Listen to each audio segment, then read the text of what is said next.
Good morning. I'm Meredith Broadbent. I run the International Business Program here at CSIS, and I'm very glad to welcome everyone. I know it's a busy morning with a lot of competing events, so we really appreciate your presence here. We're here to hear from Chairman David Dreyer from the House Rules Committee, and he's got some legislation addressing the prospect of free trade agreement negotiations with Egypt. To introduce him is Ambassador Carla Hills, who served as United States Trade Representative in the first Bush administration. And I'm going to turn the program over to her to take over. Thank you.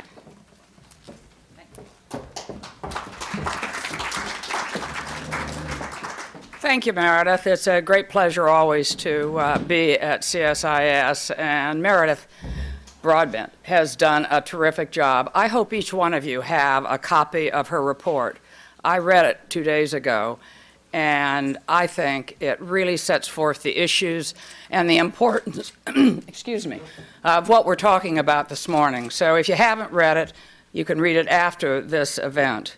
And we are certainly privileged today to have David Dreyer, who is one of the greats in our Congress and represents California's 26th congressional district. He was elected in 1980 on a platform that supported free markets, strong defense, and personal liberty. And he's remained true to those principles. He has voted for every free trade agreement that has been presented and has supported the president's trade promotion authority regardless of whether the president is a Democrat or a Republican. And as you all know, he chairs the powerful House Rules Committee, a committee that he's served on since 1999. Unlike the Senate, and maybe all of you know this, the House does not have unlimited debate. So the bills go through the Rules Committee rather than going straight to the floor when they are reported out of a committee. And so the House Rules Committee decides what bill will come up and under what circumstances, and the leadership relies incredibly on the Rules Committee and its chair to determine how each bill is determined. And that is incredibly important for trade bills, but for all bills. Chairman Dreyer has been widely applauded for how he's handled his responsibilities. He has earned a 100% approval rating from the U.S. Chamber of Commerce, the National Association of Manufacturers. He holds a Heroes Taxpayer Award for American tax reform, the Clean Air Award from the Sierra Club. I can go on and on. Literally hundreds of diverse groups have applauded this man. And he's tried to inform the American people of the benefits of trade, regularly pointing out to his audiences that open markets generates jobs, growth, and opportunity, but also builds strong partnerships with key nations around the world and helps us solve transnational issues like environmental degradation or pandemics or national security, and does a great job on development like eliminating or reducing global poverty. Last month, he introduced a bipartisan resolution calling for a trade bill with Egypt. And he also traveled last month to Egypt with a bipartisan congressional group to observe the first round of the post-revolution parliamentary elections that took place on November 28th. So we are very, very fortunate to have Chairman Dreyer here to share his views on the future of U.S.-Egypt relations and the role of a free trade agreement negotiation. Chairman Dreyer, the podium is yours.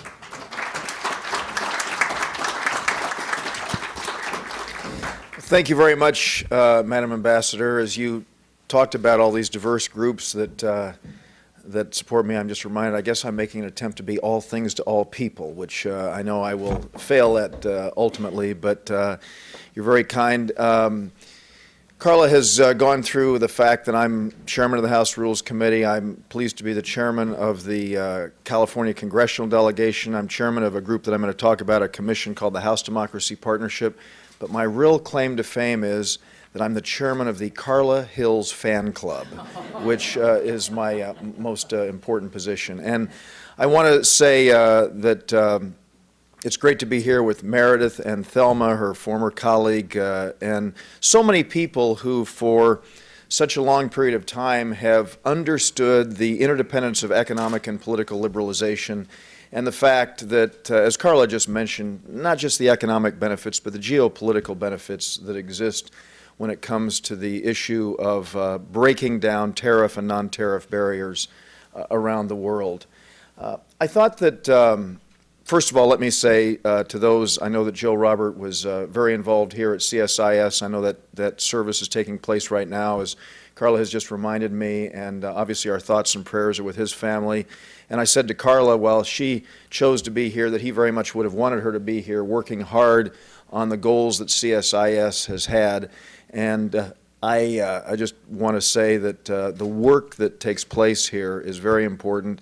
I'm privileged to be a member of, I'm embarrassed to say I can't tell you exactly what group I'm on, but I'm on one of your boards. You work me very hard on it, and obviously I'm engaged in it every single day, as you can tell. But I'm still privileged to be part of it, and was asked several years ago to do that, frankly, by David Abshire, and I'm very pleased to have an association with CSIS. And I will say that this study and other work that you all do really plays, as you know, a big role in public policy and a role in the decision-making process in the United States Capitol. And so I appreciate the very, very intellectually rigorous arguments that you have put forward. Let me take just a few minutes to talk about. I'm going to just. I hesitate to give you a travel log of my travels over the last couple of months, but I'm going to touch on some things because they all are interrelated and they come down to what it is that we're here to discuss today. In September, I went to Egypt as part of the House Democracy Partnership, which is a commission that my Democratic colleague David Price and I established 7 years ago this coming March. And the goal of the House Democracy Partnership is to look at new and re-emerging democracies around the world and engage in institution building, specifically the legislative branch. And we know so often that leaders, members of Congress, have a tendency to go into countries and they'll meet with the president or the prime minister and a couple of other ministers, and then they have a tendency to leave. And it's important to realize that one of the key things for us to do is to make sure that we develop strong, independent legislative bodies in countries so that they can have an opportunity for oversight of the executive. And since legislative bodies are, in most every instance, the direct tie to the people, it's a very important part of representative democracy. And so we, in the 1990s, had a commission that I was part of that was focused on Eastern and Central Europe following the crumbling of the Berlin Wall and the demise of the Soviet Union. And we went in and we spent, these parliaments in Warsaw and Hungary and Poland, in Poland and Hungary and other countries in Eastern and Central Europe. I do know that Warsaw is not a country, by the way. I'm sorry, I just said it. But I will say that that as we look at the countries in Eastern and Central Europe, they had parliaments that were simply a rubber stamp for the Soviet Union. So the idea of things that we saw as common sense being developed is what we took on back in the early 1990s. The commission lasted about 4 or 5 years, and but it was successful at helping to build the parliament. So after September 11th, we thought that the idea of recognizing that the development of institutions is going to be critical to dealing with the challenge that existed in this decade, we needed to do what we could to look at countries where we have new and re-emerging democracies. And we're partnered with 16 countries around the world, going from Mongolia, Indonesia, East Timor, Haiti, Peru, Colombia, Liberia, Kenya, Lebanon, Kosovo, Macedonia, Ukraine, and Georgia, and Afghanistan, Pakistan, and we just established a program with the Council of Representatives in Iraq. We're looking now at South Sudan and several other countries. But obviously, the Arab Spring has been an exciting new potential opportunity for us. And so the House Democracy Partnership made this visit in September to Tunisia and Egypt. And when I was there, I said to my staff members who are here with me today, I said, you know, what we need to do is we need to introduce a resolution and begin moving towards a U.S.-Egypt free trade agreement. And it was received very enthusiastically. The American Chamber of Commerce has been very supportive, and we appreciate the great work of the AmCham in support of that. But I'm happy to say that throughout the country, I mean, regardless of where people stood, there was an enthusiastic response to the idea of our embarking on a trade agreement with Egypt. And so it went extraordinarily well, and we obviously were looking at the wake of the revolution and the ouster of Hosni Mubarak and the prospect of the elections when I was there in September. And I was asked by our great ambassador, Ann Patterson, to come back for the elections, and we did. And I will say that there's another trip that I took that is very closely intertwined with this, and I was in Latin America. I visited 6 countries in Latin America as we were looking at the work of the House Democracy Partnership, and I went to El Salvador, and we all know about the challenging relationship in El Salvador, the difficulties went through in the 80s, for those who are old enough, the 80s and the 90s. And a message that I found in El Salvador was that in that country we see today the FMLN, the Farabundo Martí National Liberation Front, governing, the president and the speaker of the parliament in El Salvador. And the reason I say that is that they were the absolute adversary of the United States, and the idea of seeing them embrace democracy and the rule of law is a very important thing. And one of the statements made to me by a Peace Corps volunteer in El Salvador was that Salvadorans have varied views about the nation's past, but they all share the same vision for the future.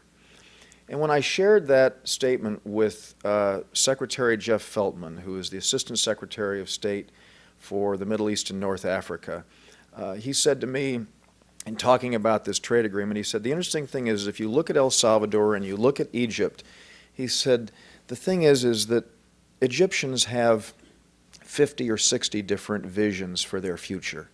And the idea of a free trade agreement will create an opportunity to allow Egyptians to rally around a common goal regardless of where they stand on the political spectrum. And so that lesson, the lessons from Eastern and Central Europe and the lessons from this hemisphere can play a role in doing exactly what needs to be done here.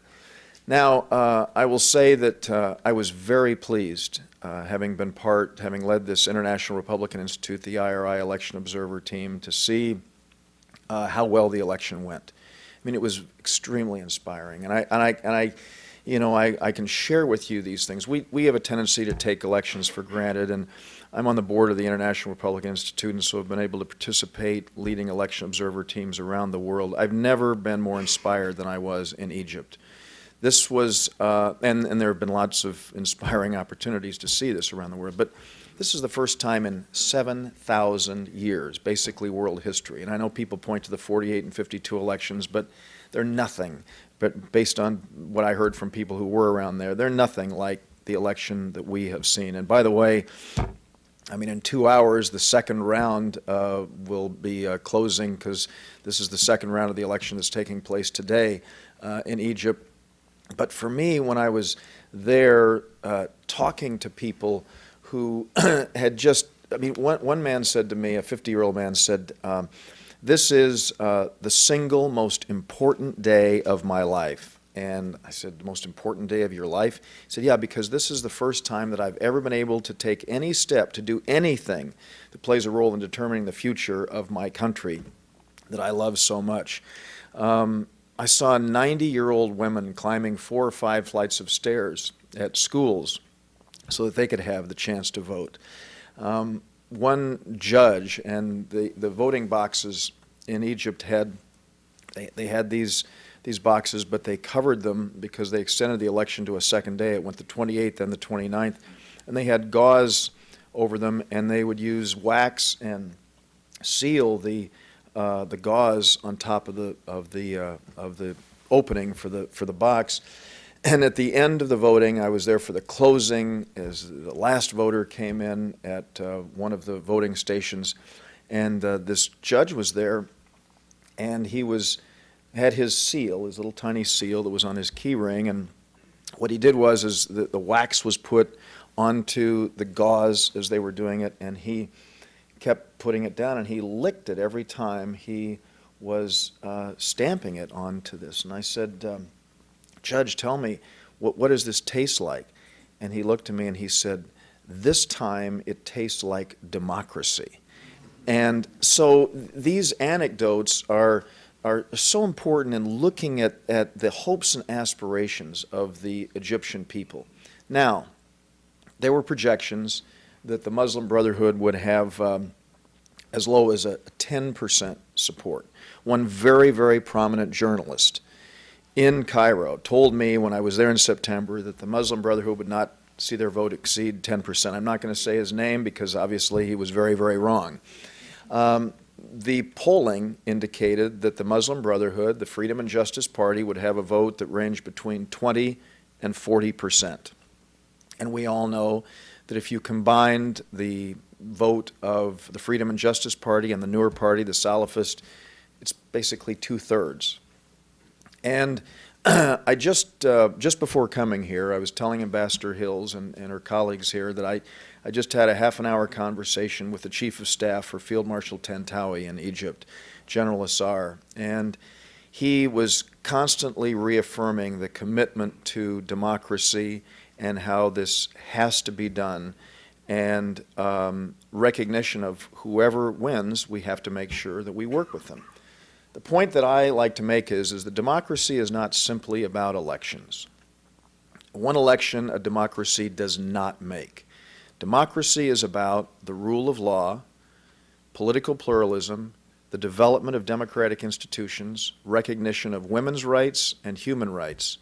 And the message of this election that we need to make very clear is that regardless of how people voted, because I talked with people of all ages, and they said that they were voting for the Salafists, they were voting for the Muslim Brotherhood, based on one thing.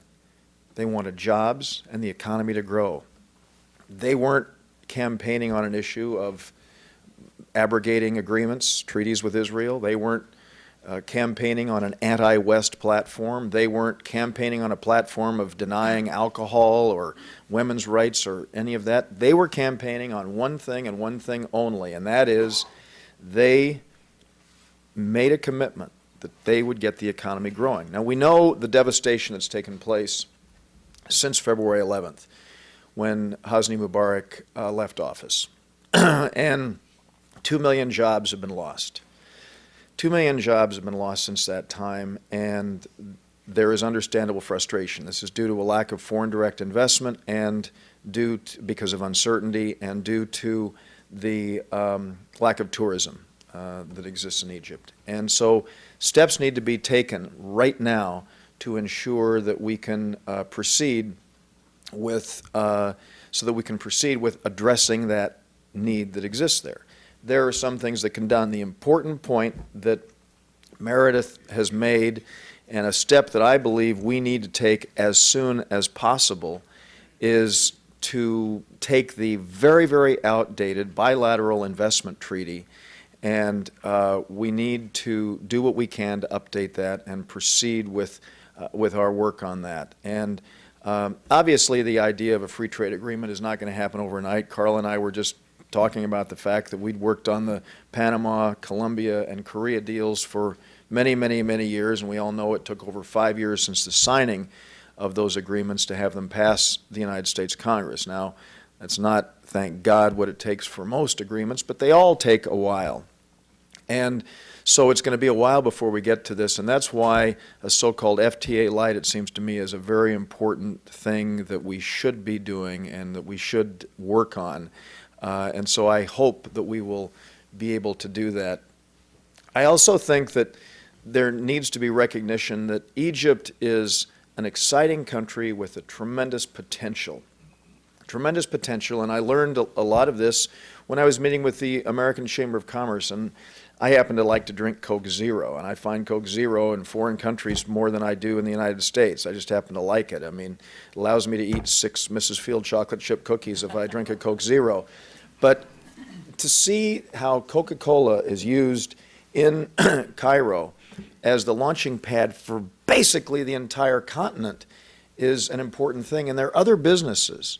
There are other businesses that will have, I believe, great potential to use this country of 85 million people as a base for trade within the Middle East and throughout the continent of Africa. And what we need to do is we need to create this tie with the United States and our economy and the Egyptian economy, and I think that that will play a big role in helping with the overall shared goal of global economic growth, especially in the region. And so engagement is now more important than ever. And I mean, and I made a commitment to do that. I'm going to be going back to Egypt. My plan is to go back to be a witness for the presidential election, which I was just told by General Assar this morning that the election is scheduled for around June 20th. And they've indicated, of course, that they want to turn over the power as soon as possible. In fact, in September, when I met with Field Marshal Tantawi, when I asked him specifically when he wanted to turn over power, he said yesterday. He said, I'm a general. I said, I don't want to run this country. And I know there are lots of questions that have been raised about this, whether they really want to run the country or not. But I do believe that we need to recognize that there is going to be a presidential election. A constitution is going to be put in place following these parliamentary elections. And our active involvement and working with and developing a relationship with those who are elected is critical to dealing with the shared concerns that we have. And the work that CSIS is doing is playing a big role in that. And I appreciate the fact that this report and other things that you're going to do will be continuing to strengthen us with that. So thank you all very much, and it's a great honor to be here, and I look forward to taking some questions.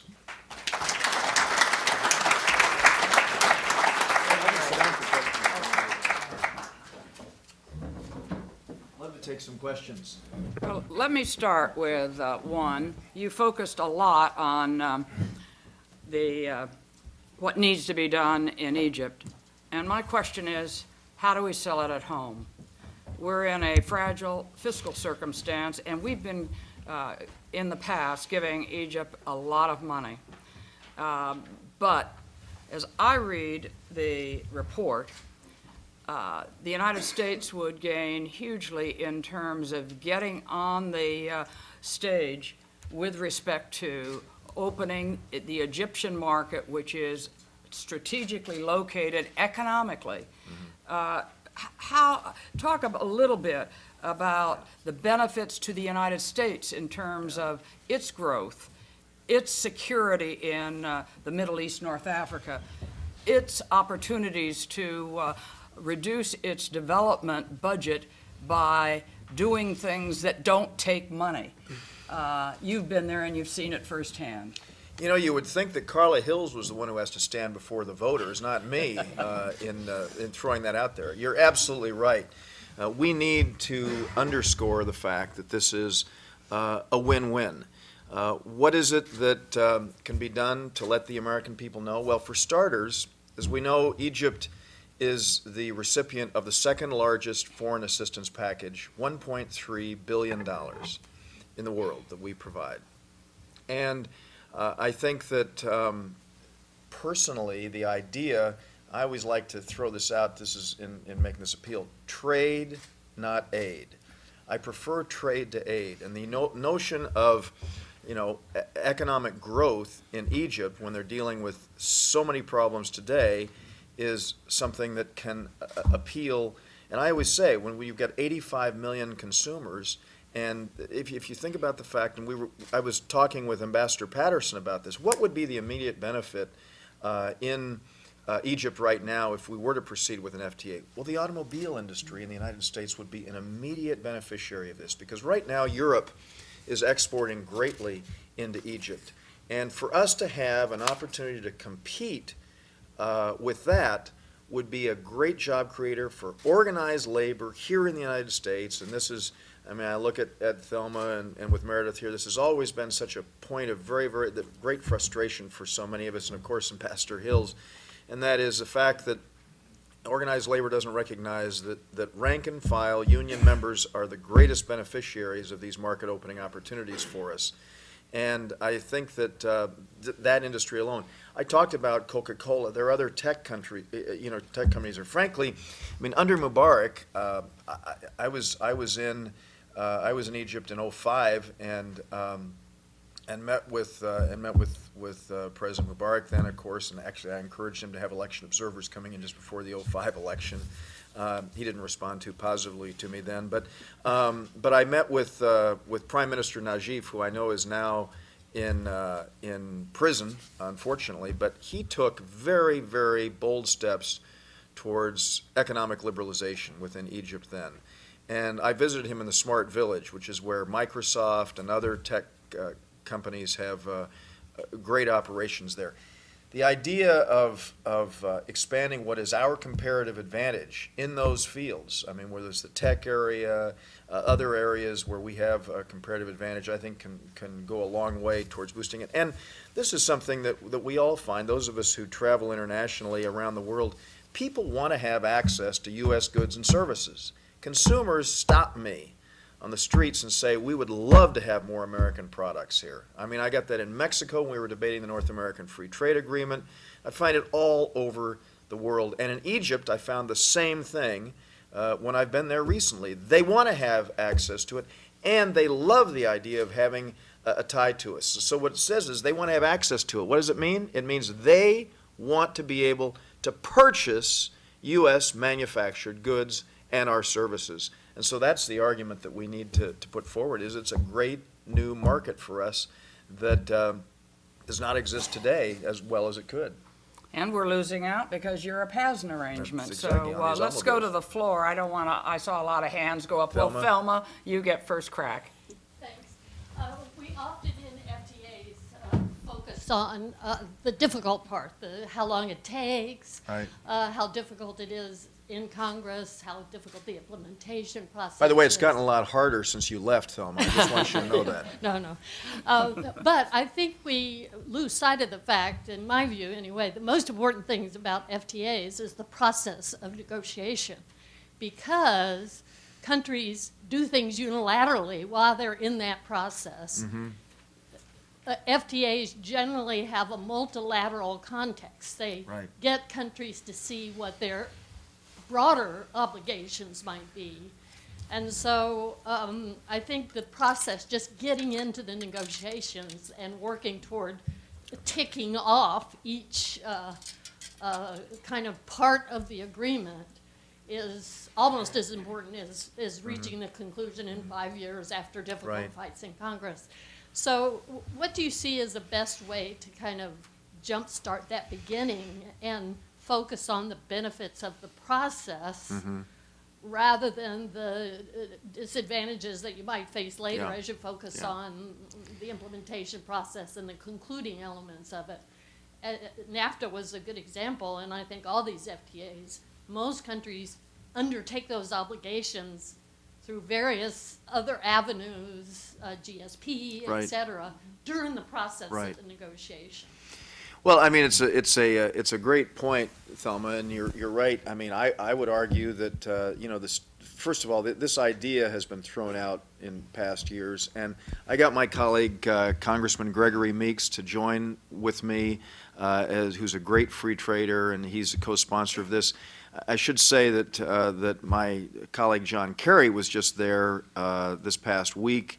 And I'm hoping very much, I'm going to talk to him about the idea of making this a bicameral, bipartisan effort and so in light of that, I think that just the idea of talking about this, and I found this with introducing other FTAs I have a U.S.-Georgia free trade agreement, and as we know about the challenges that exist there, and we talk about the geopolitical ramifications of it along with the economic benefits, and so just the step of introducing it has had a salutary effect on many areas, and I think that, again, as Secretary Feltman said to me, since there is such a diversity of the vision that Egyptians have, the idea of being able to rally around this can go a long way towards helping it.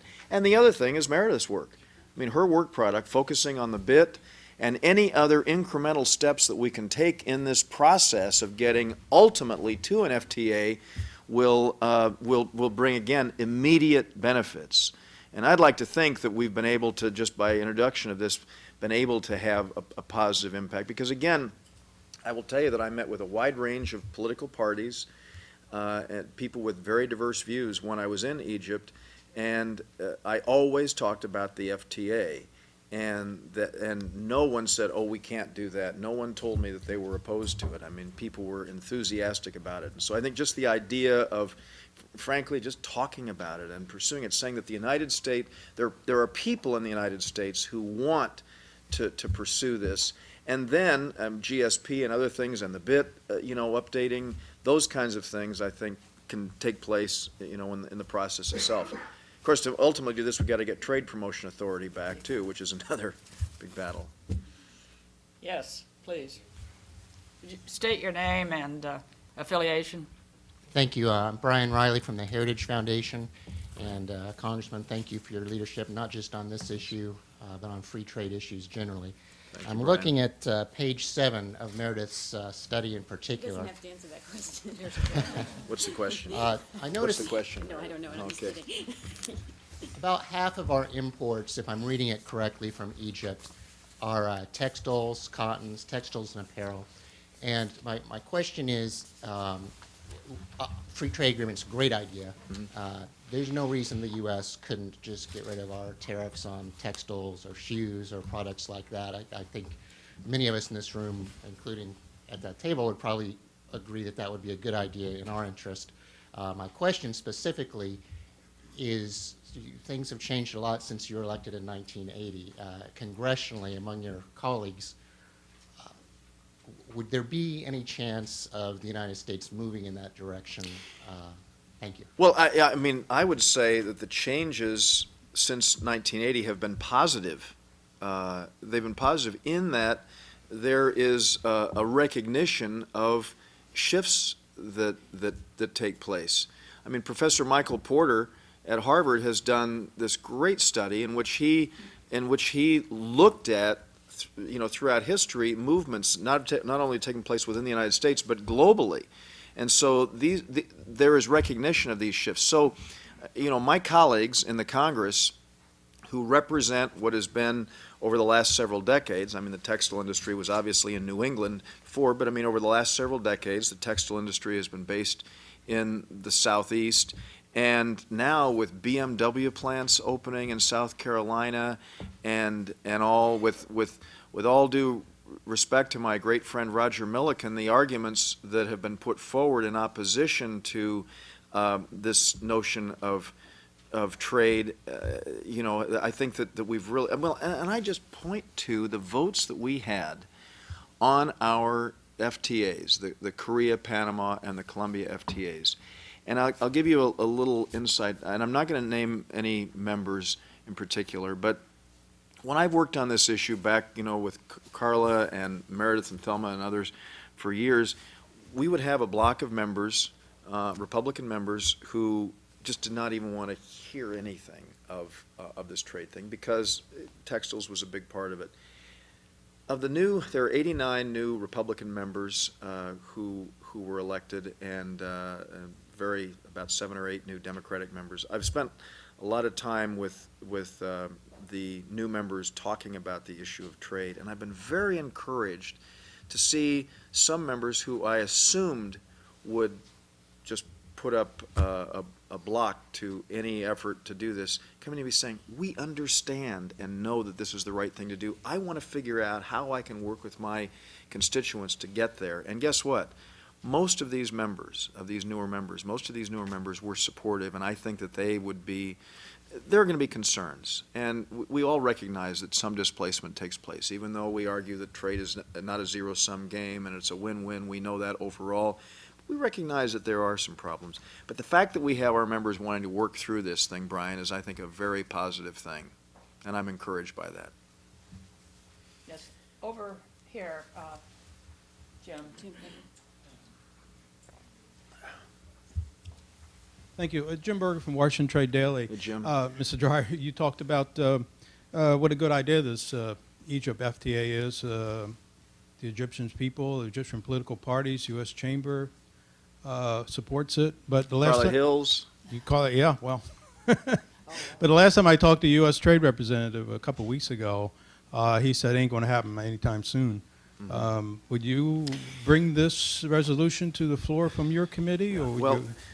Jim, let me just tell you that I've talked to the U.S. Trade Representative about this as well. I mean, I talked to him just this past week. I told him what we have done, and actually, Ambassador Hills, when we were in the green room just before we were coming out, recognized that in an election year, it's challenging to do this.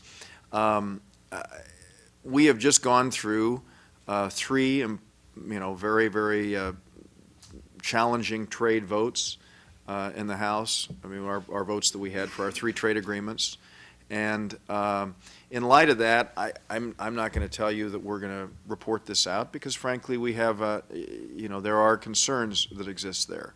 And so I can't tell you that this is on the schedule, Jim, but I will assure you that I'm going to continue to work with closely, and I consider Ambassador Kirk and I've talked with President Obama about this as well. And as recently as last week, I talked to the President about just the overall trade agenda and how we need to continue to focus on this. And I think that the success that we're going to have with the 3 trade agreements that have passed, I think can go away towards helping us with things like a U.S.-Egypt free trade agreement and at least laying the groundwork for it. But I can't give you a schedule as to when we're going to bring this up. Yes, hand right there in the middle. Good morning. My name is Ibrahim Hussein. I am an Egyptian American who lives here in Washington, D.C. I really personally, and I am a member of the Alliance of Egyptian Americans, who are Egyptian Americans living here and active in Egyptian-American relationship. Did you vote in the election, by the way? I did not register to vote before during Mubarak's election because I felt it's a waste of time. Right. But I registered for ID card and I hopefully get to vote for the presidential election, any future election. Good. But that's a very good question. I'd like to ask about... I just wanted to get another anecdote. I mean, since I got them from so many Go voters ahead. there, I wanted an anecdote from somebody in the United States who'd voted. I just want to say I really admire what you had to say and fully agree. And it's beautiful to hear a congressman who have such a good insight of what's going on there. And I really love Meredith. I look at your handout here, the word hesitant policy, U.S. hesitant policy toward Egypt. And I think it's a very good description. So I hope that Obama administration will stop being so hesitant. My question is, as an Egyptian American living here, what can we do as an individual or organization to help move the issues that you discussed both here and in Egypt? Well, the first thing that you can do is come to and participate in CSIS programs, which you obviously have done, and I want to express my appreciation for that. First, thank you for your very kind words, and I'm flattered by that, and I appreciate it, and it buoys me to continue with the work that we're doing. I mean, talk about this to people in the United States, whatever groups you have, talk about the benefits of this. Get as much information that you can from your fellow Egyptians and I would do everything that you can to get as much insight. And I think that, you know, doing the things that are natural. I mean, go online and communicate with people. Write letters to the editor about the benefits of this kind of idea. I mean, just the kinds of you share this view. You're in a very unique position. You're in a much better position than I, with some constituencies, to talk about this as someone in this country. And so, I mean, if you have organizations here in the United States, we'd be happy to do anything we can to help facilitate or get information. You have Meredith's great study, so that's something that you can use as a basis for it. So, Over, yes, please. Good morning, everyone. A microphone is coming. Salah Awais, Towson University, and I'm engineering consultant in the energy storage area. I have 2 points here, and still they are not clear to me right now. A few weeks ago, the Minister of International Cooperation, Faiza Bunnaga, the Egyptian, she was here, and one of the points on her agenda is asking the U.S. administration to stop the U.S. aid to Egypt, and the administration declined. That's number one. It's unclear. Everybody's talking about the aid to Egypt and billions and that stuff. Here is an official comes and asking for stopping this aid, and the administration declines. The other point, which is still very unclear to me, what would be the relationship or the impact of the quiz on the free trade agreement? And how would be the relationship between the two? Thank you so much. well, the issue of the QIZs was discussed at our breakfast at the Chamber of Commerce, and I believe that the QIZ, the Qualified Industrial Zones, is basically the really the basis from which we can build on an ultimate free trade agreement. To Thelma's point, every single thing that we do on the issue of eliminating any barriers is a step in our quest for the complete elimination of those barriers, which is what a free trade agreement ultimately brings about. As far as the issue of aid, I know that they're working with the Supreme Council of the Armed Forces, the SCAF, and others in Egypt. There is a lot of talk and the need, because of the economic challenges that exist there, for continued assistance. And there are varied views on exactly where that assistance should go. And I mean, I'm the first to admit it, having spoken with a broad range of Egyptians. There are lots of views as to how it should be handled. And I will, to be very honest, I will say that I am, and to get to Carla's original point, somewhat troubled that there's some people in Egypt who see the $1.3 billion assistance as an entitlement, and that we in the United States have no right whatsoever and to scrutinize this, or to look carefully at exactly how our taxpayer dollars are expended. And to let Carla know that I do have her message about the imperative of watching our tax dollars carefully. I have always said in my meetings with Field Marshal Tantawi, with General Assar, and the conversation I had just before coming over here, I reminded him of the economic challenges that we have in the United States, and I reminded him how precious every taxpayer dollar is, because, I mean, I have friends in Los Angeles, the area that I represent, who've lost their homes, who've lost their businesses, who've lost their jobs, and are suffering. And so the responsibility that I have as a member of Congress to oversee how foreign assistance dollars are expended is a very, very, it's an important one that I take seriously, and so we are going to continue to scrutinize it. Now, having said that, I do believe that Egypt is an extraordinarily important ally. They are the leader when it comes to the Arab awakening, the Arab Spring, and I think that we will be, again, it would be a mistake for us to turn our backs, which I think some people and even some of my colleagues have advocated, and I'm going to do everything that I can to ensure that that doesn't happen. Yes, please.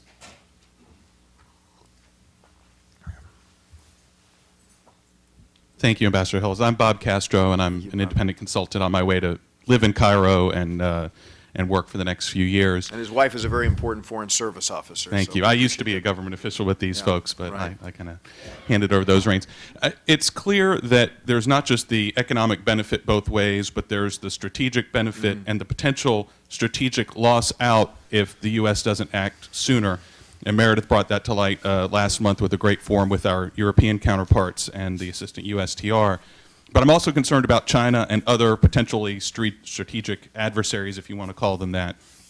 How much does that resonate with constituencies that you represent, Congressman Dreyer, with other members, that it's not just about the economic benefit we gain now, but every minute we wait potentially allows China or other foreign investors to gain greater influence in that region?